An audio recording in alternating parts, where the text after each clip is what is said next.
Can't we all get along? European Union finance leaders met this week to hammer out a rescue package for the region's shrinking economy. They failed. No agreements, but a whole lot of arguing going on. However, Europe's small businesses and large factories are getting ready for the rebound after COVID-19. Even as we speak, they know that business will pick up eventually. People have to get back to work. But will it ever be the same? In this edition of FinTech Friday, is Europe ready for a rebound?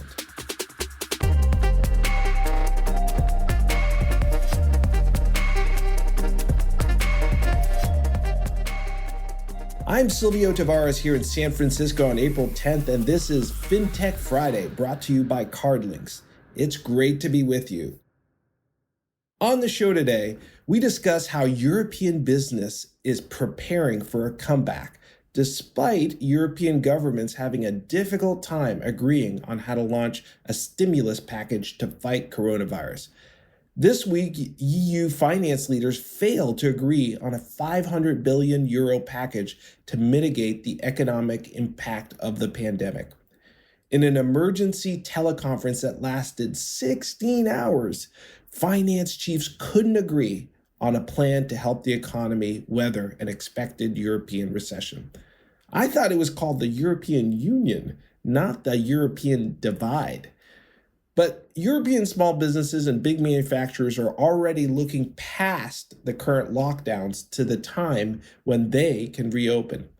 This week, countries including Austria and Denmark have already announced plans for gradual phase-outs of their lockdown and social distancing rules. Factories in Italy and France are drawing up plans to reopen as soon as 2 weeks from now. Last week, we spoke to executives in Tokyo, and so this week we pivot to Europe, Paris, France specifically. We'll hear from Gilles Nectou, the CEO and founder of Plebecom, the company behind leading card-linked offer programs for many of France's largest banks and largest merchants. Good morning, Gilles. How are you? Yeah, good morning, Silvio. Fine. You are in Paris today. Can you describe for me what the situation is like on the ground in Paris today? It's like a dead town, Paris, maybe like most of the countries, everything is locked down. So with small moment of life at 8 p.m., everyone applauds for the medical staff. That's a big moment here in town. And as you know, Silvio, I like to go to restaurants. So I used to go a lot, and now it's not possible. So it's a big change in everyday life. How is the virus impacting merchants? Yeah, well, you have two kind of merchants. You have online merchants and in-store merchants. For online merchants, well, we can see a dramatic decrease for the travel categories. For example, for Booking.com or Expedia, it's nearly 80 to 90% of decrease for the volume that we generate. But there is some online merchants that are very good. For example, we have seen incredible increasing of the volume for big food retailers. But the problem is that most of them, they have quickly stopped the cashback offers because they have already too many orders and they can't manage to deliver all the customers. So that's a problem for us, And we also see a big increasing of volume for some specific categories of merchants. Let me give you some example. For example, for food for pets, for accessories for sports, for games for children, or video games, and also merchants that sell musical instruments. And there is a merchant, I don't know if it could interest you, Silvio, but performing very well, which increased a lot of our sales, is a merchant that sell haircut accessories. It seems that more and more people will try to cut their hair by themselves. I don't know what will be the result, but we will see. It's surprising, very surprising statistic here. Yes. So it's interesting because it's a tale of two cities. It was the best of times and it was the worst of times. So some merchants really suffering from the shelter in place orders, others booming, as you mentioned, e-commerce merchants, and even merchants that sell services that help you live your life from home, like the ability to cut your hair. I think it was a very famous French author that started his book that way. Now, you talked about your role in your company. Can you tell me a little bit more about your company in a minute or less? Because I think you work with both the merchants and also the banks. Yeah, so we provide white label loyalty platforms with cashback offers for online and in-store purchases, and mainly we provide this kind of platform for banks, insurances, flying companies, and big retailers now in 5 countries in Europe. That's what we do. So we are cashback player, in Europe. Right, right. Now, as you talked about the fact that you can see a lot of the key trends, what would you say is the most positive trend that you're seeing in France right now?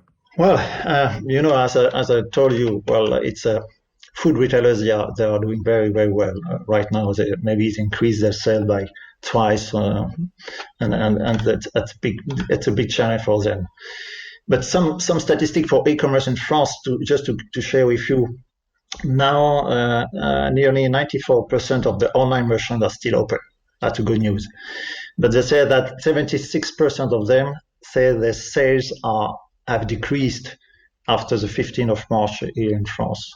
And they say also that for 30% of them say that if they will not resist if the crisis lasts more than 3 months.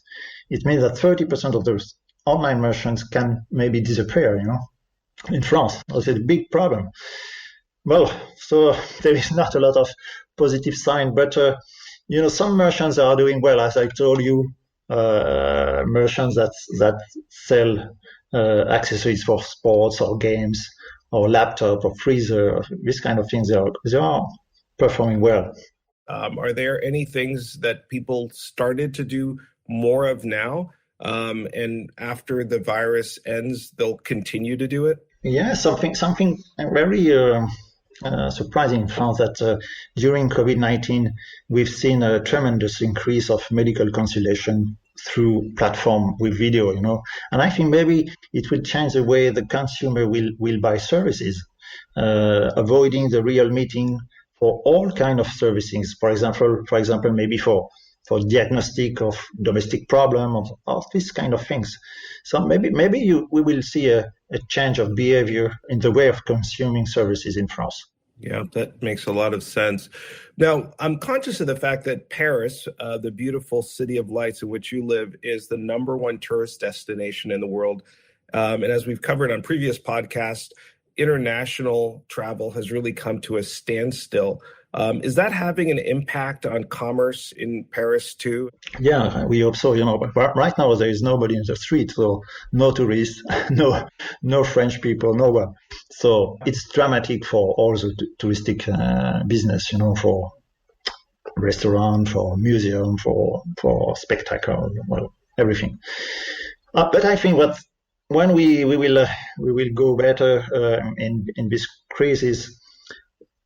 I think that the consumer will massively go back to the shops when they will reopen, because, well, you can't replace the pleasure to go to the shops, And when I asked my daughter what will be the first thing you will do when that will finish, she replies, "Go shopping."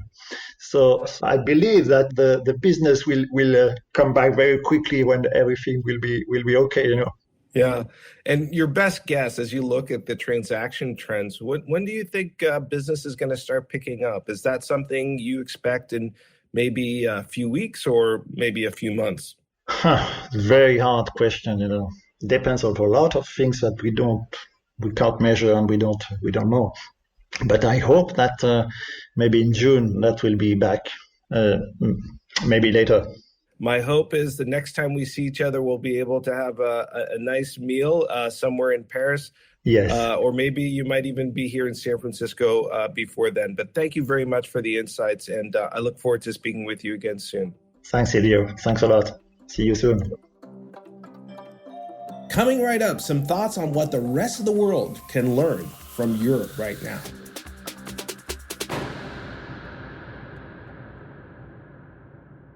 There's a lot that Europe can teach us about resilience and how to bounce back from the coronavirus. For example, many of the leading companies have adopted hygiene and cleanliness practices that will likely be copied all over the world and may remain long after COVID-19 is gone.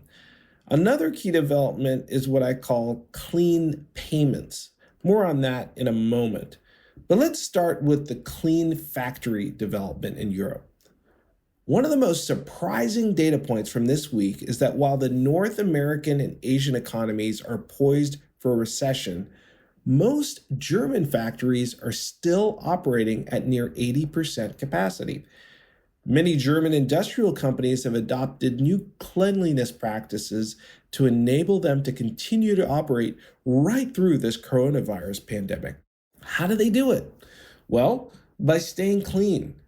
Most German plants now have teams of workers continually disinfecting doorknobs, machine handles, and other equipment around the clock.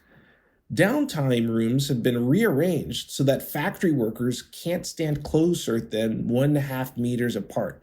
For those of you who are counting, that's about 6 feet. Workers are scheduled to be on shift in the same groups to prevent cross-team infections. These are the types of practices that have enabled German industry to keep working, and they're likely to remain in place for the foreseeable future. The second key area is in the payments industry. The European banking watchdog is called the EBA, and that stands for European Banking Authority. A week ago, the EBA directed payments firms to help limit the spread of coronavirus by encouraging contactless payments.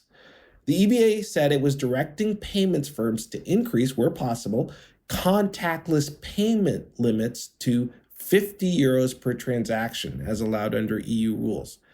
Now, for those of you wondering what contactless payments are, they're payments where the consumer uses their mobile phone or credit card to pay without physically touching the merchant's point of sale. No need to sign and no need to enter a PIN. Even if you're in America or Asia, you probably have some of these contactless cards in your wallet too. And you can tell these cards that have a little antenna embedded under the plastic that's invisible, because they also have a little symbol that is visible, and it's on the outside of the card. It looks like a little Wi-Fi symbol, typically on the back. Other ways consumers are conducting contactless payments are through mobile payments apps like Samsung Pay and Apple Pay. Requiring no physical contact with the merchant point of sale terminals, mobile wallets are increasingly viewed as a safer, cleaner way to pay by consumers.